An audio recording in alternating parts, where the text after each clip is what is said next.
Welcome, everyone, to Stepping Into Your Leadership. I'm your host, Courtney. Our goal here is to give you some actionable takeaways that will help you lead your teams. Thanks for joining us on this leadership journey. Let's get started.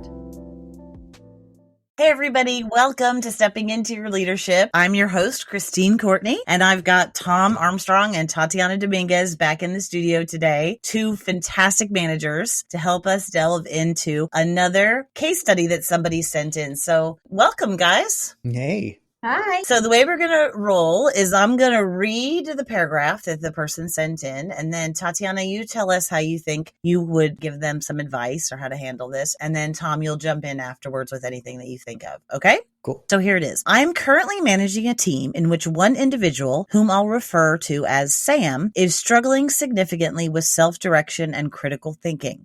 Sam is new to the industry, and while he is eager to learn, he requires constant hand-holding, struggling to work independently or make decisions without explicit guidance. Despite my efforts to provide him with resources, mentorship, and regular check-ins, he consistently faces challenges in problem-solving and seems hesitant to take initiative. This dependency is beginning to affect team productivity as I frequently have to divert my attention to guide him through even basic tasks. I'm concerned about his developmental trajectory and the broader impact on our team if he cannot become more self-sufficient. Any advice on fostering independence and critical thinking would be greatly appreciated. All right, Tatiana. All right. Yeah, this is a tough one. And only because what I would say is I think this person should look into situational leadership and then kind of build up that way. Like, is that person really Enthusiastic beginner? Yeah. Or somewhere else in the a disillusioned learner in the chart next. Yeah. It might be that you might need to start documenting behaviors and push them out the door. Oh, really? So you're ready to say goodbye to this person. I love it. Tom, hold on, Tati. Let's see if Tom can help. Anything? Or you think no way? Yeah, I'm curious how long the person's been there because that would determine. Yeah. Tom, what do you think? Yeah, it's good. I think to Tatiana's point, it's possible folks in the hiring department hired the wrong person, right? That's on them. I don't feel like this is this person's fault that they're in a situation that's over their head. That's the person to put them there. It's their fault. If this person is having regular meetings, check-ins, they're truly doing all their due diligence, and yet this person continues to not be able to achieve deliverables by deadlines. But I don't know if it's about critical thinking. The problem is not whether or not they're thinking critically. I think, based on the little bit of information I have, I would first look at whether or not the problem is not about critical thinking. The problem is, are they delivering their deliverables by deadline, right? And if they're not, the reason for that could be that there's a problem with critical thinking. I don't know. There might be a bunch of different things that are elements that are leading up to that. But my primary thing would be if I've tried everything and I feel like this is just not working, I definitely need to create an action plan where the deliverables are super clear, the deadlines are super clear. We have set deadlines that collaboratively based on not just what I think they need to be able to achieve, but also what they believe they can realistically do. If we can't find an agreement there in the action plan, then that might be an indicator in and of itself. But if we can create an action plan that we both agree on, if we can't agree on it, that's a different conversation. But let's say that we can create an action plan where they are able to, they say, yeah, these deadlines are realistic for me. And I then have to believe in their ability. They have to believe in their ability. I have to set that up. I cannot create an action plan with this being my mindset. I need to get rid of this person. The only way to do it legally is to do an action plan that they fail at so that then I can push them out the door. A PIP. A PIP. Well, a performance improvement plan is awesome. Sometimes I wish I had one just because it gives me clarity on something. There's times when I'm like, where's my clarity? Wouldn't it be great to have a performance, like just that clarity that people get from a PIP, performance improvement plan, can be essential to their own, like the thing that turns the light on. If you create a performance improvement plan, do not do it with the feeling of this is my way to get them out the door. It has to be, this is my way to help them achieve success based on an agreed format. And then if they fail at that, the understanding is we're going to move you out of this position. Yeah. That has to be pre-known, right? I'm not going to surprise them. You failed the PIP, now you're fired. It's going to be, in order to continue in this role, in this organization, these are the deliverables and the time frame by which you need to have them done. And you have to be specific on quality, what the requirements are. because you might do all that and the quality's not at your level. So it's like, what are the requirements for quality? What are the requirements for time? And what are the requirements for budget and all that? Set that up.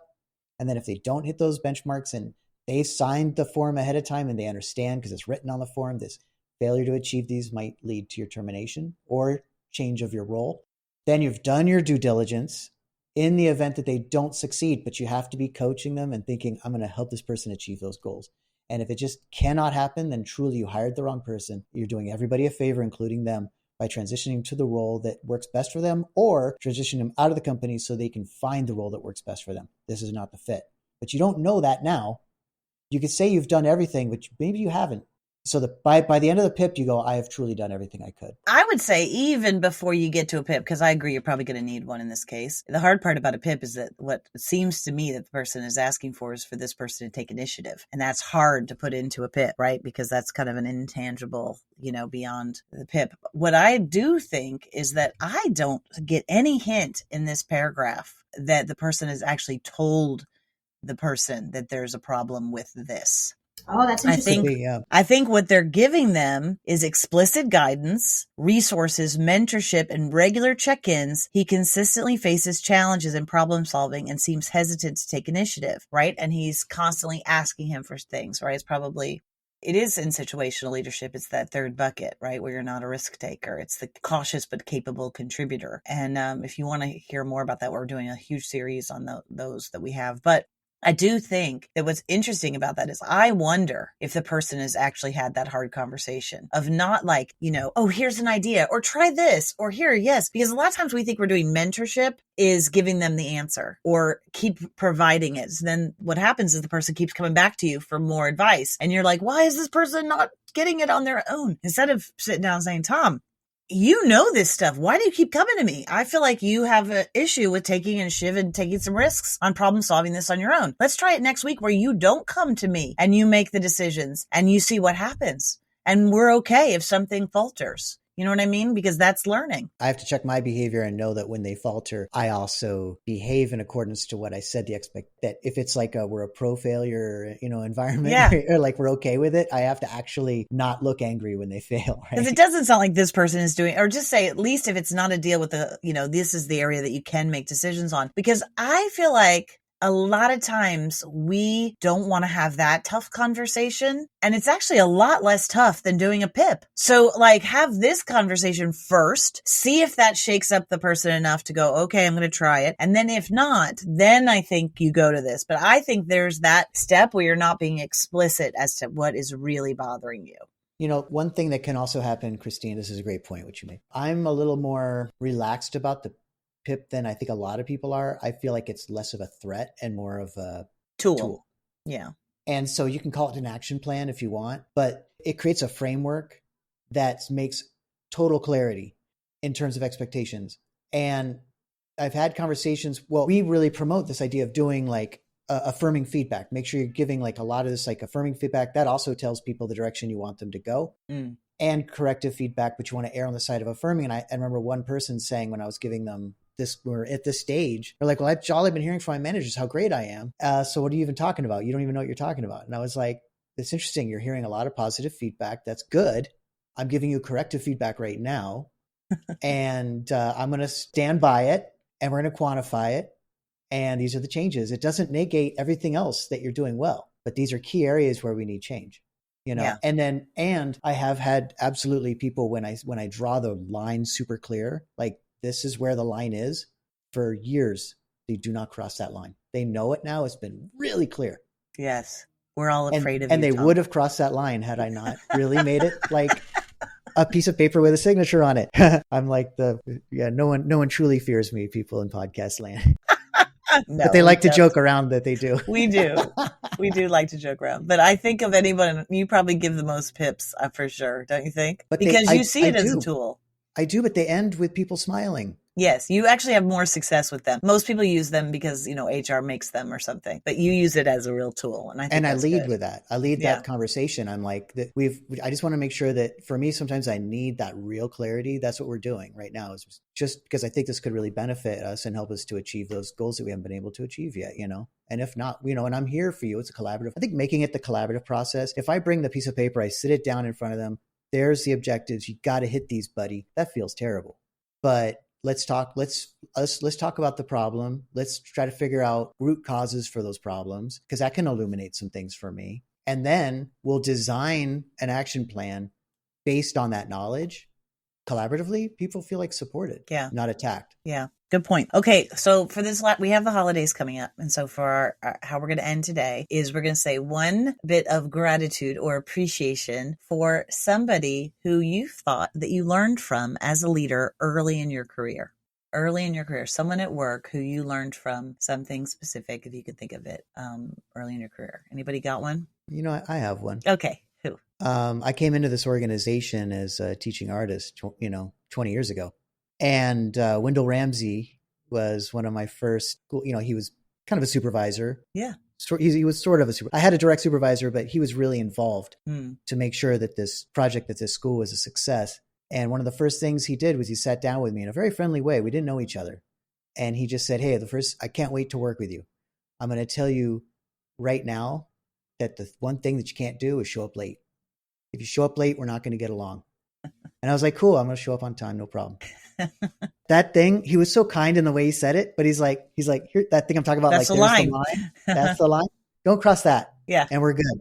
We're going to have a great time. He and I are like such close friends. Yeah. I really admire him so much. He's put me through really challenging situations just personally, like the swimming in the ocean in the freezing temperatures, whatever. Mm-hmm. We've done 25-mile walks together, in one day. Just funny stuff that he and I put ourselves through. We're very different people in a lot of ways, but he's someone I really admire, but also because he does say, don't cross this. And I could say the same to him as a friend now too. Like, hey, this thing bothers me, this. And so the candor is important, but I learned so much from him in that first year working with him as my mentor. I love it. Here's to Wendell. Yes. All right, Tatiana. More than 20 years ago, I worked at Eddie Bauer, and my manager, his name was Dave. I think one of the things that, on this conversation of difficult conversations and honesty and transparency, he was a very transparent leader, and he would have very difficult conversations with employees or associates. And he had it with such care and integrity for the person that I always looked at him like, oh, he's a really good manager, because he really cared about the people that he was giving feedback to. And so he was a really good leader. That's awesome. Well, your assignment, both of you, is to let those people listen to this podcast, if you can get in touch with them, and let them hear this little goodness before the holidays. So, Christine, I'd hate to keep talking because I know I tend to do that. I know I tend to do it. One thing I forgot to mention about Wendell's thing is he also told me the impact of it. He said, if you show up late, it's good. These kids are going to be wondering where you are. I can't have an adult letting these kids down. That's what made me believe in it. If he just told me it would have been, oh, I have this authority figure telling me what to do. But he explained the impact, and that's what really grabbed me. So anyway, I want to say something about Wendell too. Just to say about Wendell. One of the things about Wendell in terms of his leadership is he finds the little thing that you need to help you move forward, even if that's like you need a little snack right now because you're very low energy or whatever, and he'll make sure that you have that to move forward. And sometimes it's so small, like it's chicken at a retreat, and sometimes it's really big, like, hey, this order got messed up and I need it to be fixed like this, like this, like this, but always good feedback. We need to do a whole podcast just about Wendell. Yes. And his leadership style. He would like that. We could too. I just have been thinking about a million Wendell stories that I have too, because he's such a storyteller, such a superhero, and he's such a he does come through in really clutch moments. He is a consummate team member. Anyway, thank you guys. Thank you, Wendell. Hopefully you'll listen. Tom will make you now. And I thank you both for being on the show, and happy holidays, everybody. Happy holidays. Thanks, everybody, for listening. I'd like to give a special shout out to our podcast producer, Richard Francisco. Check out our notes for any details. And if you get anything out of this, please follow us. And if you enjoy it, please take a moment to rate us or write a comment. It will mean the world to us. We'd love to hear from you. And if you just can't get enough, follow me on TikTok and check out tlpnyc.com/podcast for more information.